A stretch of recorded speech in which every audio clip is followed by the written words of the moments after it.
Hello student, welcome to my channel. आज के इस लेक्चर में हम लोग इनफाइनाइट सीरीज के बारे में बात करेंगे। इनफाइनाइट सीरीज में कौन कौन सा टॉपिक हम लोगों को पढ़ना है उसके बारे में बात करेंगे और इनफाइनाइट सीरीज का इंट्रो के बारे में बात करेंगे। तो इनफाइनाइट सीरीज होता क्या है उसके बारे में बात करेंगे। तो चलिए ये लेक्चर शुरू करते हैं। तो इनफाइनाइट सीरीज में सबसे पहले हम लोगों को कन्वर्जेंसी एंड डाइवर्जेंसी ऑफ सीरीज पढ़ना है। मतलब कौन सा सीरीज डाइवर्जेंस कब होता है, कन्वर्जेंट कब होता है और ऑसिलेटरी कब होता है, जिसे हम लोग फाइंड करेंगे। उसके बाद सम ऑफ एन इनफाइनाइट सीरीज देखेंगे। उसके बाद कंपैरिजन टेस्ट देखेंगे। फर्स्ट टाइप कंपैरिजन टेस्ट दो टाइप का होता है, एक सेकंड टाइप और एक फर्स्ट टाइप। तो हम लोग फर्स्ट टाइप पढ़ेंगे।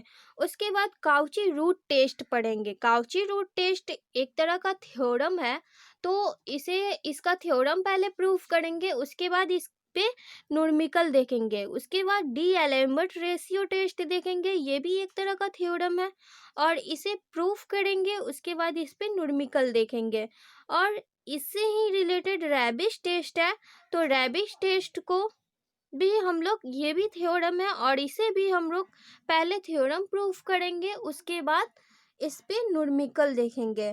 तो उसके बाद काउची कंडेंसेशन टेस्ट है। तो काउची कंडेंसेशन टेस्ट कैसे प्रूफ किया जाता है और इस पे कैसे न्यूमेरिकल बनाया जाता है उसे हम लोग देखेंगे। उसके बाद De Morgan's and Bertrand test पढ़ेंगे और लास्ट में हम लोग गॉसियस टेस्ट पढ़ेंगे। तो गॉसियस टेस्ट और इसके बाद न्यूमेरिकल देखेंगे।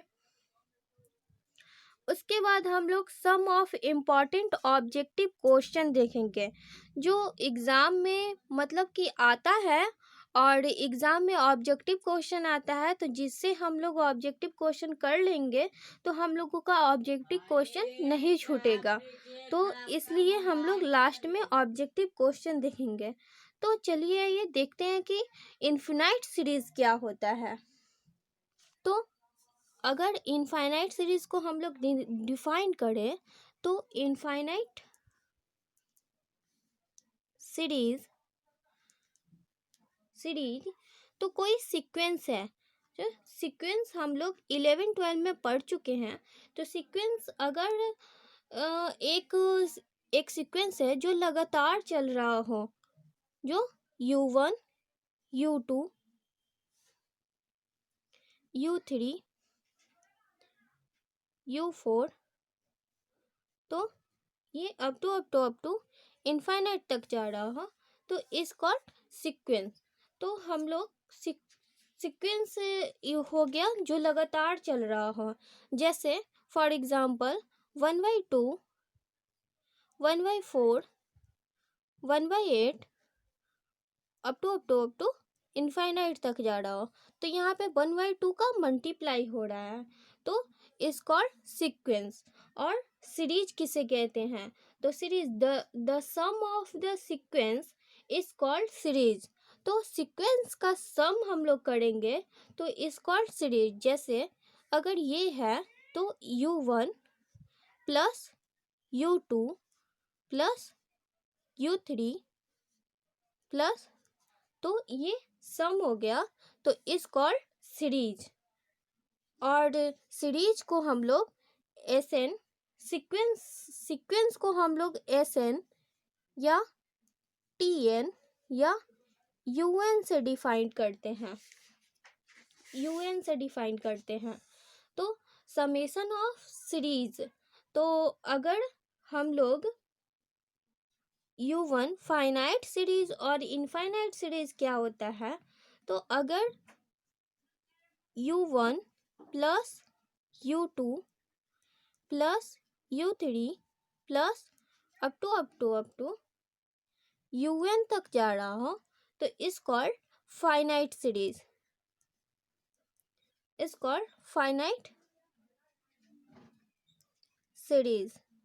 तो हम लोग यहाँ पे फाइनाइट सीरीज का नहीं, इनफाइनाइट सीरीज का बात करेंगे। तो अगर यही term U1 plus U2 plus u3 plus up to un plus un plus 1 plus up to infinite तक जा रहा हो तो is called infinite series, is called infinite series. तो ये हो गया इनफाइनाइट और फाइनाइट सीरीज। तो अगर समेशन u1, अगर समेशन इसे हम लोग समेशन पढ़ते हैं n इक्वल टू 1 से m तक है और un है तो इसे हम लोग इस कॉल्ड फाइनाइट सीरीज कहते हैं, फाइनाइट सीरीज कहते हैं। और अगर समेशन n इक्वल टू 1 से इनफाइनाइट तक हो un तो is called infinite series, infinite series. तो ये तो हो गया इनफाइनाइट और फाइनाइट सीरीज के बारे में। तो हम यहाँ पे सिर्फ इनफाइनाइट सीरीज के बारे में बात करेंगे। तो इनफाइनाइट सीरीज होता क्या है? तो nth पार्शियल सम अगर Sn equal to n terms निकालें, n टर्म्स और Sn equal to u1 plus u2 plus u3 plus up to plus un तक, तो sum of n terms of infinite series. तो अगर हम इसका लिमिट निकालेंगे और कन्वर्जेंट, डाइवर्जेंट और ऑसिलेटरी चेक करेंगे तो is called infinite series. Infinite series में 3 कंडीशन होता है, कन्वर्जेंट, डाइवर्जेंट और ऑसिलेटरी। तो अगर sum of n terms of infinite series तो फर्स्ट कंडीशन हम लोगों का फर्स्ट कंडीशन है कन्वर्जेंट। कन्वर्जेंट कब होगा? तो अगर ये अर्थमेटिक प्रोग्रेशन Sn का वैल्यू, Sn का limit n tends to infinite, Sn का लिमिट जब भी हम लोग अगर निकालें और वो एक फाइनाइट वैल्यू आए, एक finite value and unique, finite और यूनिक आए तो इस कॉल्ड कन्वर्जेंट, इस कॉल्ड कन्वर्जेंट। नंबर 2 डाइवर्जेंट की बात करते हैं। तो डाइवर्जेंट किसे कहते हैं? तो अगर limit n tends to infinite Sn का वैल्यू प्लस या माइनस इनफाइनाइट आए तो इस कॉल्ड डाइवर्जेंट। जब भी Sn का वैल्यू फाइनाइट या इनफाइनाइट, इन्फिनिटी आए तो is called divergent. Number 3 oscillatory. Oscillatory किसे कहते हैं? तो ऑसिलेटरी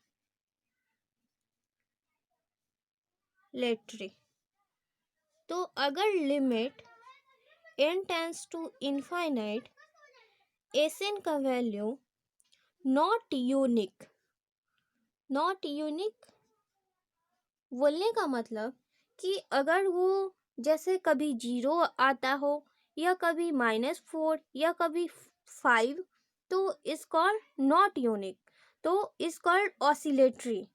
तो Sn का लिमिट जब भी नॉट यूनिक आता है तो इस कॉल्ड ऑसिलेटरी। तो ये हो गया हम लोगों का कन्वर्जेंट, डाइवर्जेंट और ऑसिलेटरी का डिफिनेशन। तो कुछ एग्जाम्पल के थ्रू समझते हैं कि ऑसिलेटरी, कन्वर्जेंट या डाइवर्जेंट हम लोग कैसे प्रूफ करेंगे। तो some example question number first है, अगर कोई सीरीज दिया हुआ हो 1+2+3+4 प्लस इनफाइनाइट तक जा रहा हो, इनफाइनाइट तक, तो इसका एसेन निकालेंगे तो S n 1+2+3 plus up to plus n times. तो अगर इसका लिमिट निकालेंगे, limit n tends to infinite S n equal to, इसका जब भी सम का लिमिट हम लोग अर्थमेटिक प्रोग्रेशन से निकालते हैं तो इसका फॉर्मूला होता है, यहाँ पे फॉर्मूला लिख देती हूँ, एशन equal to n plus 1 by 2 होता है। तो यहाँ पे limit n tends to infinite n into n plus 1 by 2 हो जाएगा। और जब हम इसमें लिमिट पुट करेंगे तो ये n infinite plus 1 into infinity into bracket infinity plus 1, तो इस कॉल्ड इन्फिनिटी। तो ये इन्फिनिटी आ गया। तो ये किस कंडीशन को लागू कर रहा है? ये डाइवर्जेंट को लागू कर रहा है। तो हम लोगों का ये, इसलिए ये देयरफॉर डाइवर्जेंट आ गया। तो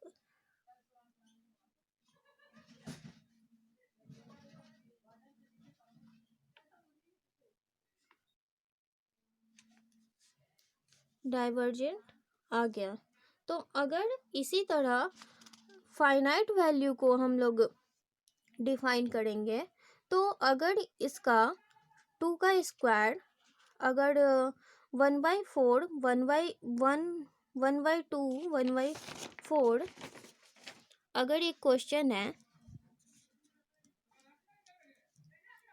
क्वेश्चन नंबर 2, अगर सीरीज दिया हुआ है क्वेश्चन नंबर 2 है, अगर सीरीज दिया हुआ है 5 - 4 - 1 plus 5 - 4 - 1 plus 5 - 4 - 1 plus up to infinite तक।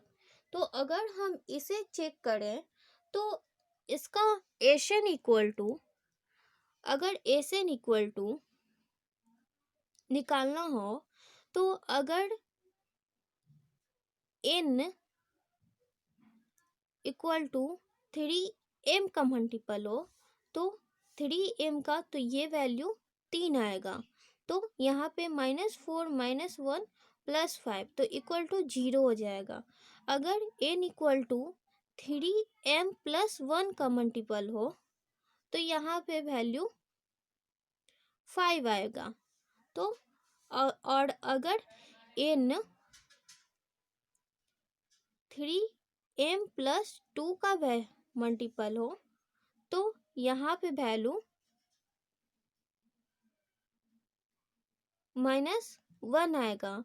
तो यहाँ पे हम लोग देख रहे हैं कि एसन का वैल्यू 0 आ रहा है, 5 आ रहा है, -1 आ रहा है।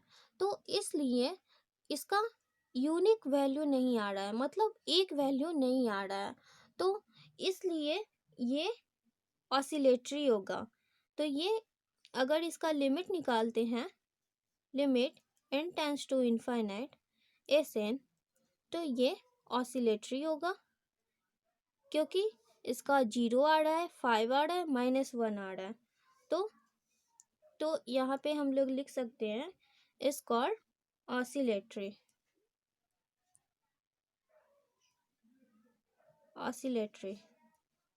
तो और आगे के लेक्चर में हम लोग कन्वर्जेंट डाइवर्जेंट ऑसिलेटरी को कैसे और प्रूफ करते हैं ज्योमेट्रिक प्रोग्रेशन से, जो हम देखने वाले हैं। Thank you for watching this video.